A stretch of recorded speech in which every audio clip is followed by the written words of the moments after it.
Thank you very much. It's a great honor. Thank you.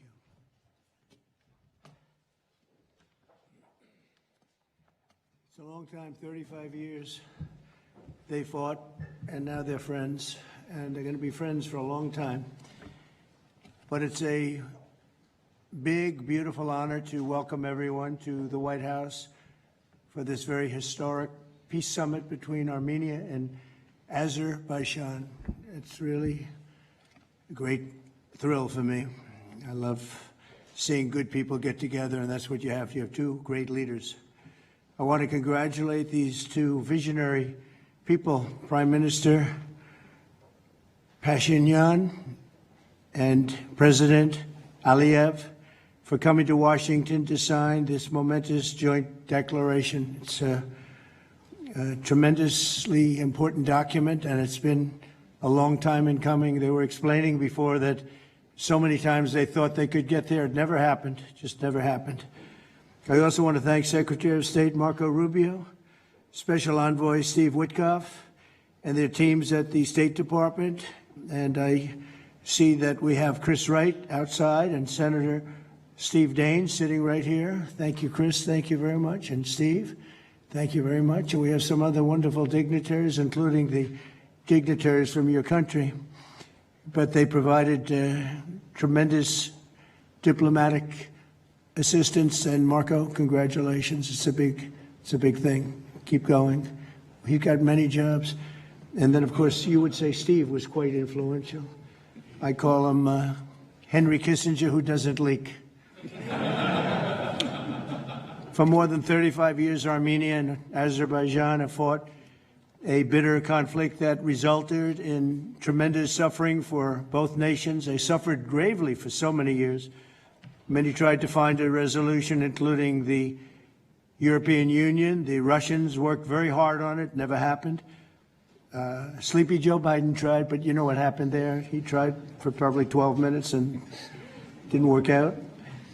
And many other countries tried, and they were unsuccessful. But with this accord, we've finally succeeded in making peace, and we just left the Oval Office where we signed voluminous documents and very important elements to the agreement. The country of Armenia and Azerbaijan are committing to stop all fighting forever, open up commerce, travel, and diplomatic relations, and respect each other's sovereignty and territorial integrity, so importantly. And I just spent a lot of time with these two men. I think they're going to have a great relationship. You want to know the truth? They didn't see each other that much, but they probably will. I think they're going to have. I think you two are going to have a great relationship. I have no doubt. And if you don't, call me and I'll straighten it out. Okay. Very importantly, we have also resolved the key issue that foiled previous negotiations. This declaration establishes what they are calling a great honor for me. I didn't ask for this. The Trump route for international peace and prosperity, which is a special transit area that will allow Azerbaijan to get full access to its territory of Nakhchivan while fully respecting Armenia's sovereignty. So they're going to be able to really live and work together, and it's amazing. So that's a very important territory, I guess, very special territory to you, and now they work together. Armenia is also creating an exclusive partnership with the United States to develop this corridor, which could extend for up to 99 years. And then they promise in 99 years they'll extend it, right? You'll promise. We anticipate significant infrastructure development by American companies. They're very anxious to go in to these two countries, and they're going to spend a lot of money, which will economically benefit all three of our nations. This is incredibly positive news for the future of the entire region, and it's a very important region, as you know. Additionally, the U.S. is signing a bilateral agreement with both countries to expand cooperation in energy, trade, and technology, including AI. And in terms of energy, Chris is here representing our country, and there's nobody better than Chris Wright. And Chris, I understand it's very fertile. It's a very fertile area. So I appreciate everything you've done. You've done amazingly well. You've got We've got the gasoline prices coming way down from where they were, and it's really been something to watch. We are drilling like we haven't drilled in many years, I guess I could say ever before, and we just started. We're also lifting restrictions on defense cooperation between Azerbaijan and the United States of America. The president, that's a big deal. Unless, is that important to you? I think so. That was pretty good. They're very happy about that. So am I. As president, my highest aspiration is to bring peace and stability to the world. Today's signing follows our success with India and Pakistan. They were going at it. They were going at it big, and they were great, two great leaders that came together just prior to what would have been a tremendous conflict, as you know, a nuclear conflict probably. Also the Congo and Rwanda. Now that was one which was going on for 31 years. You have them beat. 35 years you had them beat. But that was going on for 31 years, and we have it all done, and people are very happy. That was a rough one. That was nasty. 7 million people that they know of died. Also, just recently, Thailand and Cambodia, that was one that was just starting. That 2,000 people were dead on the border, but it was just starting. And I was talking to one of the two nations on trade, and I said, I'm not going to sign a trade deal if you guys are going to fight. And I got the other one. And again, great leadership, Thailand and Cambodia. And before it got started, beyond that first couple of days, we stopped the war. And they've had wars periodically, very much as you two have had long-term wars. And we got it stopped. And the two, again, I find in all cases, they're great leaders. If they didn't agree, I would say they're lousy leaders, to be honest with you. But they did agree. And so Thailand and Cambodia, Serbia and Kosovo, we got something stopped that was ready to start. We didn't like that one. We didn't like it at all, and we saved a lot of lives. And numerous others. In addition, as you know, we took out the nuclear capability of Iran. And to use a term that people tried to dispute without any knowledge, it was obliterated. That's been confirmed by the Atomic Energy Commissions, everybody, that's totally obliterated. They might try again, but they're going to have to try a new site because they are, and I want to just say our military, we have the greatest military in the world. We have the greatest equipment and military manufacturing anywhere in the world, nobody even close.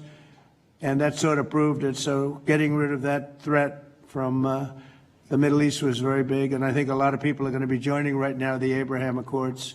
It's going to be very important. So hopefully we're going to have many more successes. I hope we're not going to have too many more in this field, because hopefully we're not going to be seeing too many more wars. But I came in and this whole world was on fire. All these things were sort of happening. We've only been here for 6 months. The world was on fire. We took care of just about every fire, and we're working on another one that you're reporting on very strongly with Russia, Ukraine, and we'll have some more information for you a little bit later. But I want to ask these two very special people. Again, I've gotten to know them. They're very special people, and I think they have the potential to have a great personal relationship, which is always good, but also a great just relationship. And if I might, may I ask you to say a few words, sir? Thank you very much, Mr. President. First of all, thank you for invitation. It's a big honor to be invited by the President of the United States for this historic event. Actually, we are writing a new history in a bilateral interstate relationship between the United States and Azerbaijan. We are starting the path towards a strategic partnership. The Charter on Strategic Partnership will be elaborated within several months, and that is a historic achievement for Azerbaijan, because to be in the format of strategic partnership with the greatest country of the world is a great opportunity and also a very big responsibility. And this strategic partnership format embraces so many important areas: mutual investment, trade, energy, connectivity, transit, AI, defense sales, counterterrorism. So all these areas where we had and hopefully will have very active cooperation in the future. So it opens a lot of opportunities for Azerbaijan to continue its path of development, to diversify its economy, to keep unemployment low as it is today, and to look to the future with great optimism. Also, I'm very grateful to Mr. President that he today lifted the restrictions which have been imposed on Azerbaijan back in 1992. Just only 1 year after Azerbaijan restored its independence, these restrictions have been imposed on us. So after 33 years, these restrictions have been lifted just today. So really, it's a day which will be remembered by the people of Azerbaijan with a feeling of pride and gratitude to President Trump for his attitude to Azerbaijan, for his vision, for not only for our region. We were exchanging views today, and I said that within several months he managed to put an end to conflicts in Asia, in Africa, and now in Southern Caucasus. What we could not achieve for more than 30 years. We had to sacrifice lives. We had to fight two very bad wars with a lot of casualties. And if not for President Trump and his team, and our great friend, Mr. Vitkov and his team, probably today, Armenia and Azerbaijan would have been again in this endless process of negotiations. So really, it's a historic day. We are today establishing peace in the Caucasus, which will open great opportunities, not only for our region. And as President Trump correctly mentioned, the Trump route for international peace and prosperity, which will create new connectivity lines, which will lift the walls, and which will create connectivity opportunities for so many countries, with investments, with prosperity, with stability. You know, Azerbaijan and Armenia, we became independent at the same time as a result of the collapse of the Soviet Union. But at that time already, we were at war. So we lost a lot of years just being preoccupied with wars and occupation and bloodshed. So today, historic day, also because we bring peace. President Trump brings peace to Caucasus, and we're grateful for that. And I'm sure that Armenia and Azerbaijan will find courage and responsibility to reconcile, and also the people will reconcile. We will turn the page of standoff, confrontation, and bloodshed, and provide bright and safe future for our children. So I'm very happy because today we're writing the great new history. And once again, Mr. President, thank you for all what you are doing for us, for our region, and for the whole world. Thank you very much.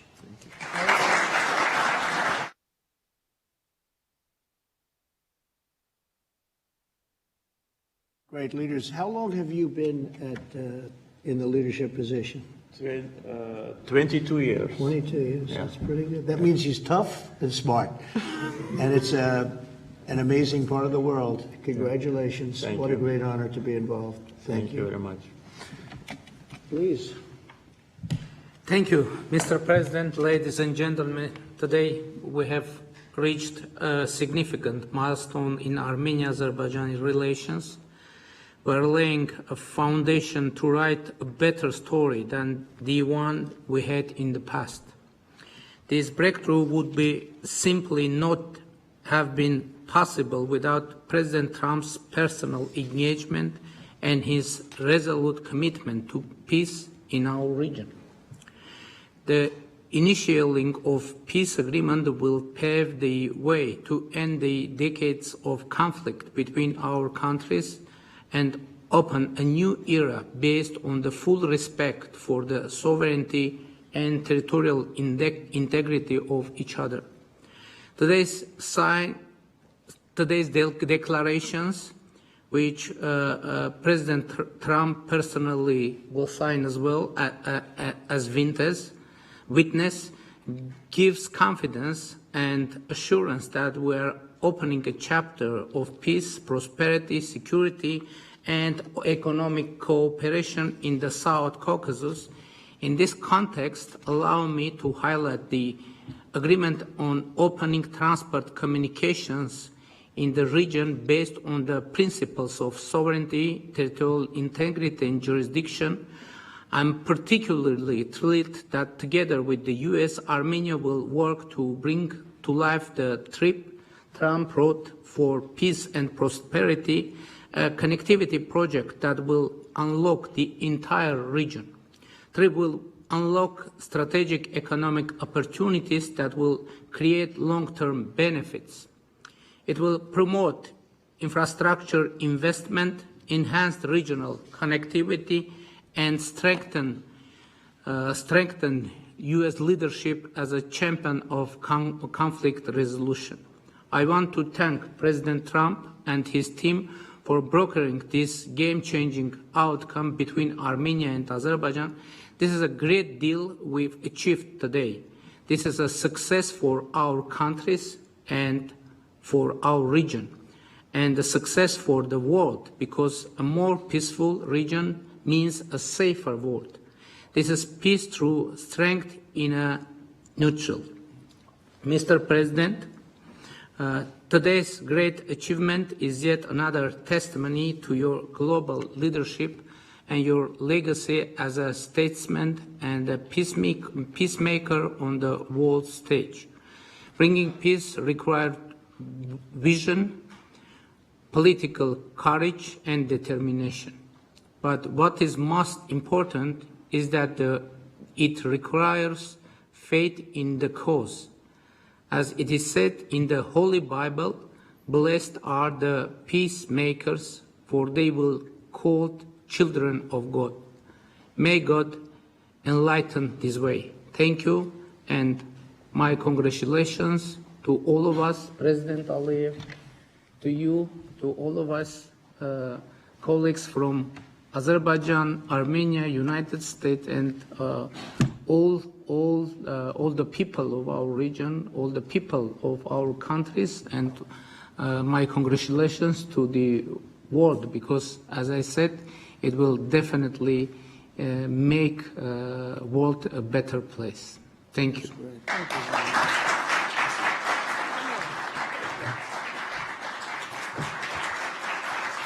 President of the United States, the President of the Republic of Azerbaijan, and the Prime Minister of the Republic of Armenia will now sign the joint declaration on the outcomes of the Trump Route for International Peace and Prosperity Summit. That's really They will beautiful. sign 3 copies in English. The President of the United States signs as a witness to the President of the Republic of Azerbaijan and the Prime Minister of the Republic of Armenia, affirming their path to peace, stability, and prosperity.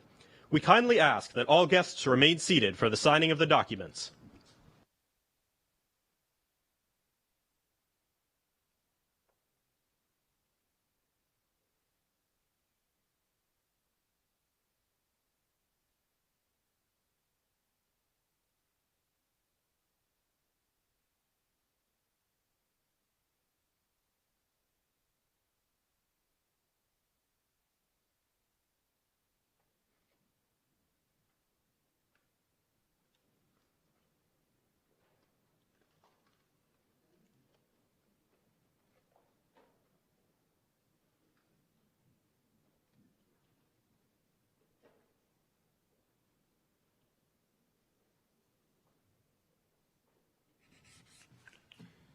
That is so great, and we'll hold up. How about holding up that document? All right.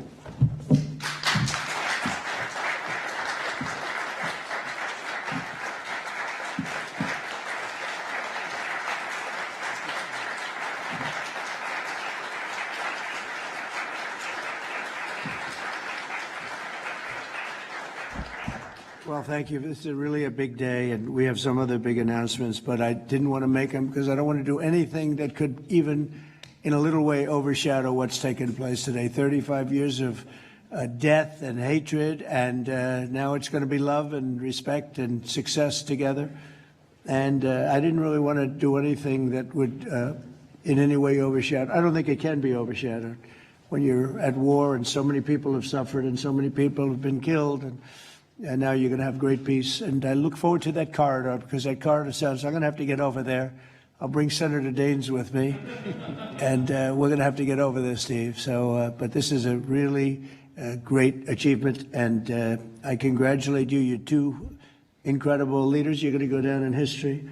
And I've read the whole thing about how long it took, and you thought you were there, and people let you down, and sometimes you probably let people down. Maybe, I don't know how it works, but that's the way it usually does. But this is something that is very, very special. So I don't want to get in the way of it at all, but we'll take a few questions, maybe at least slightly related, but we have some other things to announce later on in the day. Peter, please. Related, just because you mentioned the elusive peace in Ukraine. Right. Who is holding up this Ukraine ceasefire summit? Is it Putin or is it Zelensky? Well, I think it's that one is, as you know, we've been working on a lot of these deals. We've closed every single one of them all throughout the world, and that's the last of them. And they're losing, Peter, about 6,000, maybe even 7,000 soldiers every single week. Russia, as you know, lost almost 25,000 over the last month and a half, and Ukraine lost just a small number, fewer. It's a lot of people are dying, and I think we're getting very close. And we're going to be announcing later on. We're going to have a meeting with Russia. We'll start off with Russia, and we'll announce a location. I think the location will be a very popular one for a lot of reasons.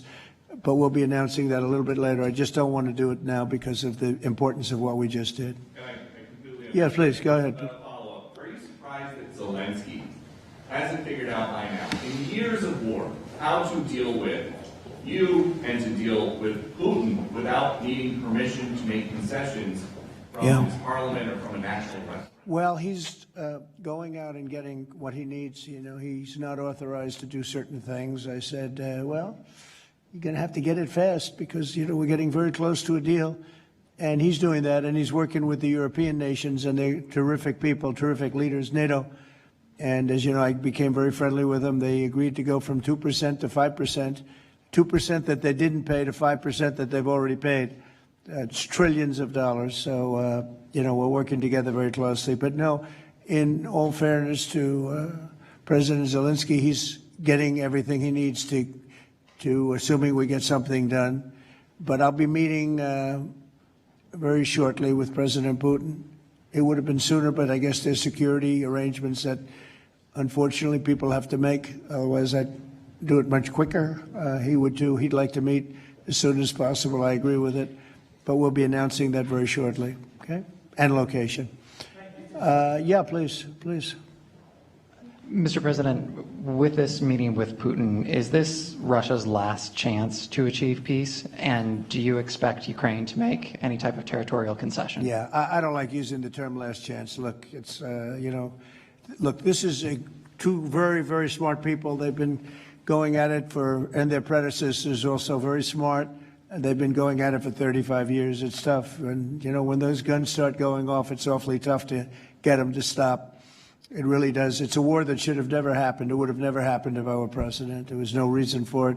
So many people are killed, so much cultural destruction. You look at those magnificent towers, the most beautiful in the world. You know, the spires were considered the most beautiful in the world. They're all in a million pieces, laying on the ground, all obliterated, knocked into a million pieces. So sad. But millions of people have died, and very, very much set in their ways. A lot of people were set in their ways, but I think we're getting close. I mean, this was not my war. This was Biden's war. But the European Union has been great. As you know, they're purchasing equipment from us. They have a lot of money. And they're spending a lot of money on buying equipment. We're not spending money, but we are supplying them equipment. They're paying for it. And I think, you know, I think that a lot of things happened recently that would make this go forward. I'm not going to mention anything having to do with India, but maybe that had an impact. But what really had an impact was NATO stepped up in terms of their spending on buying military equipment. You know, we're in for, probably through Biden and his people, $350 billion. $350 billion. When they hear these numbers, you're saying that's a lot of money. $350 billion the United States has spent on that. It should have spent nothing because it should have never happened. It would have never happened. And Europe is in for over $100 billion, which is, it should be the opposite if we were in for anything, but it should be the opposite. And I will say that Europe wants to see peace. The European leaders want to see peace. President Putin, I believe, wants to see peace, and Zelensky wants to see peace. Now, President Zelensky has to get all of his everything he needs because he's going to have to get ready to sign something, and I think he is working hard to get that done. Will Zelensky have to give up territory, Mr. President? Well, you're looking at territory that's been fought over for 3.5 years with, a lot of Russians have died, a lot of Ukrainians have died. So we're looking at that, but we're actually looking to get some back and some swapping. It's complicated. It's actually nothing easy. It's very complicated, but we're going to get some back. We're going to get some switched. There'll be some swapping of territories to the betterment of both. And but we'll be talking about that either later or tomorrow or whatever. Yeah, please. Say it. If I could ask a question of your guests and also of you. Yeah.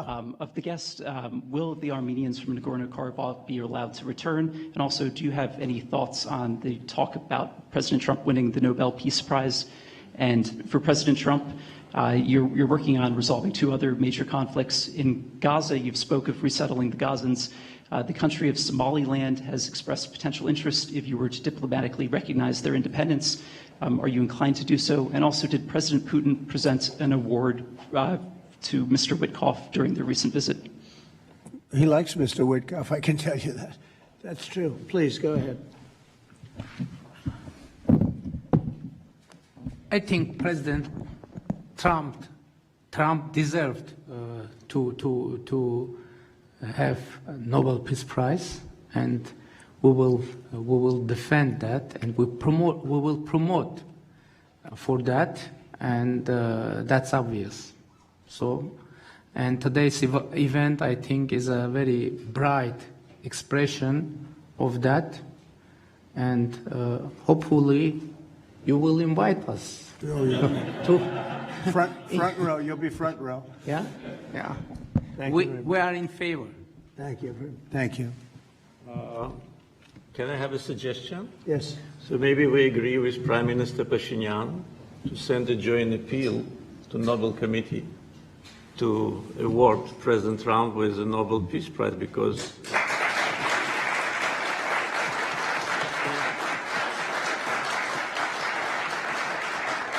from the leaders of the countries which were at war for more than 3 decades, having this historic signature here, it really means a lot. This is tangible result of President Trump's leadership, and no one could have achieved that.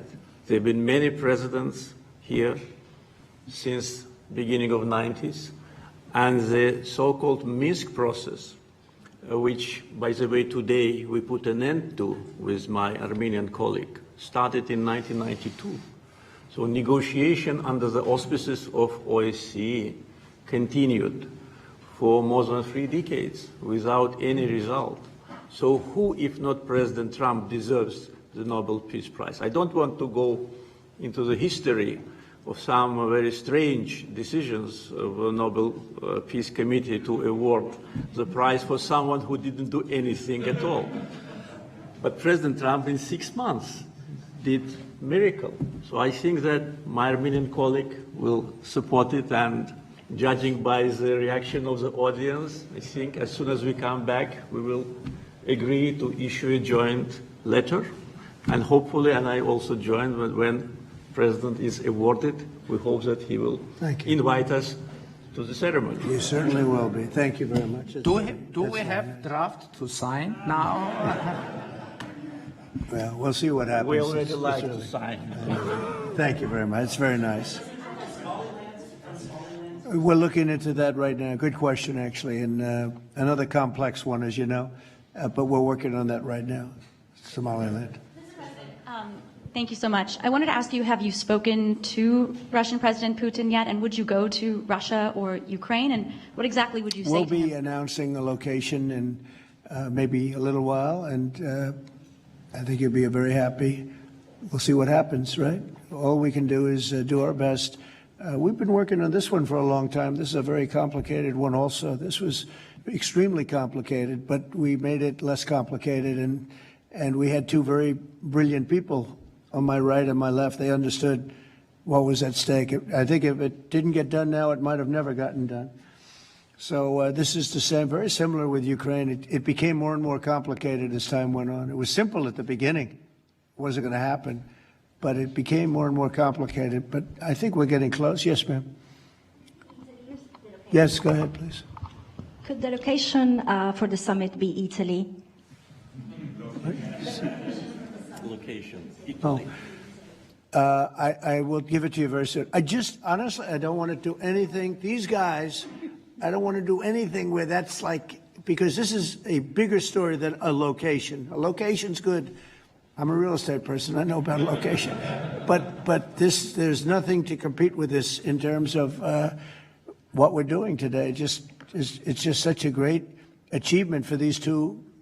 Really, they'll go down as great leaders for what they did. I put them together, but what they have been able, and I don't want to do anything. So we'll talk about it later.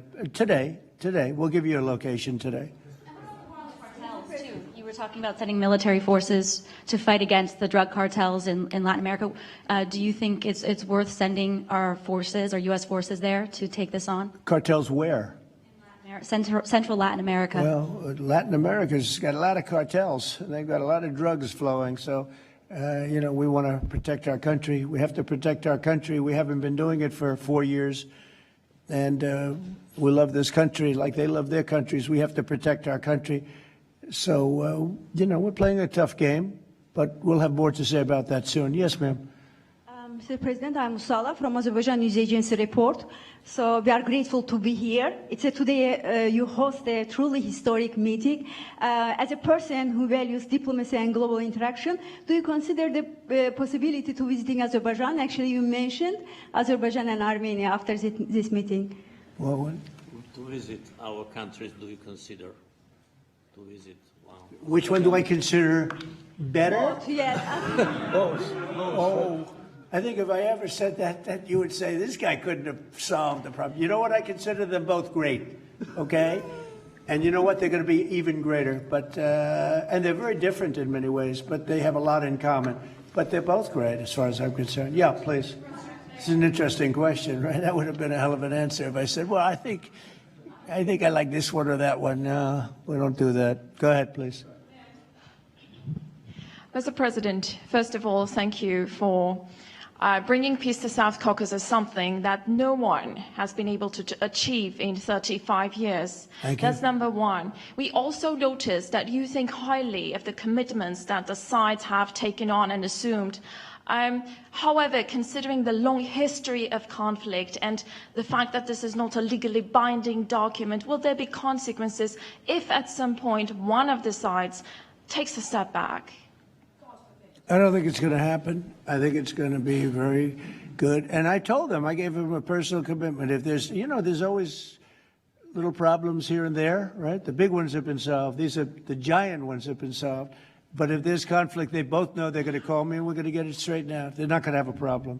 Where are you from? Armenia. Okay, good. Very good. I was wondering. It was a very unusual question. But it's not unusual considering you're from Armenia. If there's a problem, we will get it worked out. I told them both, don't let the problem last. We get it early and we'll get it solved.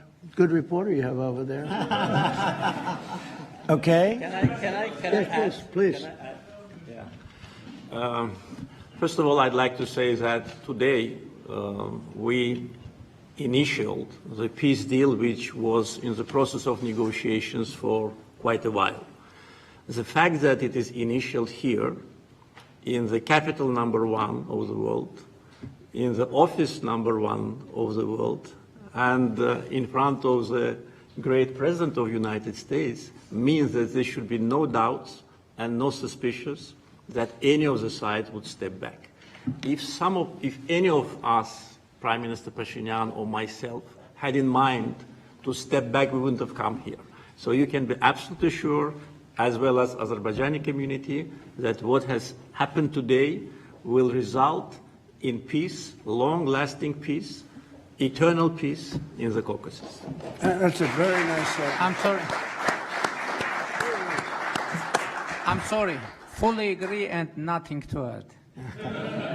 That's a very nice two statements, but that's a beautifully stated statement. Let's go. A couple of more. Yeah, please. Mr. President, many in the South Caucasus have pinned the blame on your predecessor, Joe Biden, and his Secretary of State, Antony Blinken, for obstacles in America's bilateral relations with Azerbaijan and peace in that part of the world. How important is it to you to elevate your country's partnership and your administration's partnership with Azerbaijan, with Armenia, and how important is this for your legacy?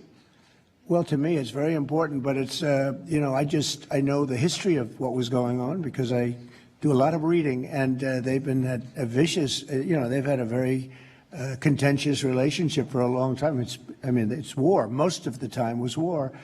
And so to get it done, they're great people. I know a lot of people from Armenia. I know a lot of people from both countries, and they're incredible people, and it shouldn't happen what has happened. I wish we could have been here sooner, you know, if the election were different. I'm going to be nice today. I'm not going to be controversial and say the election was rigged. I would have had this thing solved 4 years sooner.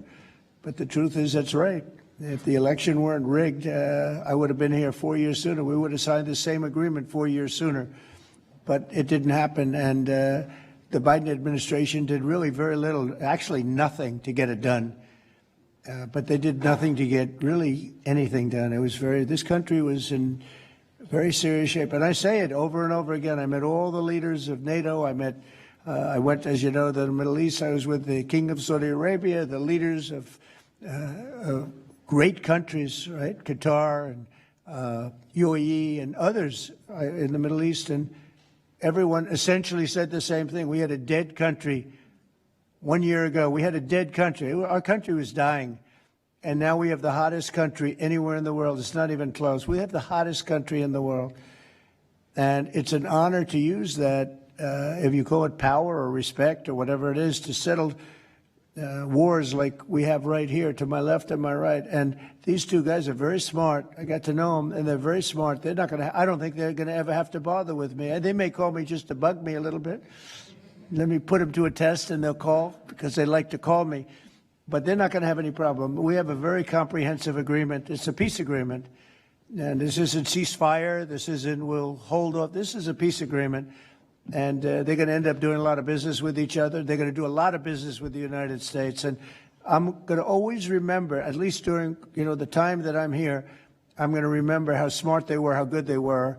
And when it comes to trade and other things, we're going to always go 100% out. We'll go out of our way to make sure it comes out good for them. They did an amazingly good thing and a very brave thing. It's a very complicated part of the world they come from, very tough part of the world. It's a tough, but smart part of the world, smart, tough people, and great wealth, great energy wealth. I was talking to Chris, and you were saying in terms of wealth, it's enormous wealth.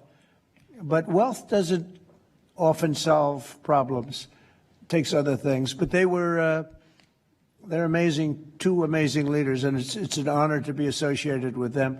How about we'll do one more, please? Thank you, Mr. President. Your gut instincts have always done well in terms of business and in terms of politics. What does your gut tell you as it relates to the possibility of an event like this in the next few weeks, the next few months, in which you have President Putin on one side and President Zelensky on your other side? I think my instinct really tells me that we have a shot at it, okay? And you'll find that out later on, and maybe even today, but we have a shot at it. Look, it's got to be solved. We're not losing people. A lot of people say, why are you bothering? We're not losing people. We were spending hundreds of billions of dollars. Now we're spending nothing. We're spending no money. I guess we're making money because, we have the best military equipment in the world. We're selling it to NATO. But you're losing thousands of people a week, Russians and Ukrainians mostly soldiers, but, missiles are lobbed into cities and towns, Kiev, lots of places. You've been reading the same stories that I've been reading, and we got to get it solved. The Norwegian Nobel Committee will make their announcement as it relates to this year's Nobel Peace Prize on October the 10th, Friday, October the 10th. Is that date circled on your calendar, Mr. President? I can't say. I mean, a lot of people say, no matter what I did, because, you know, I'm of a certain persuasion, no matter what I do, they won't give it.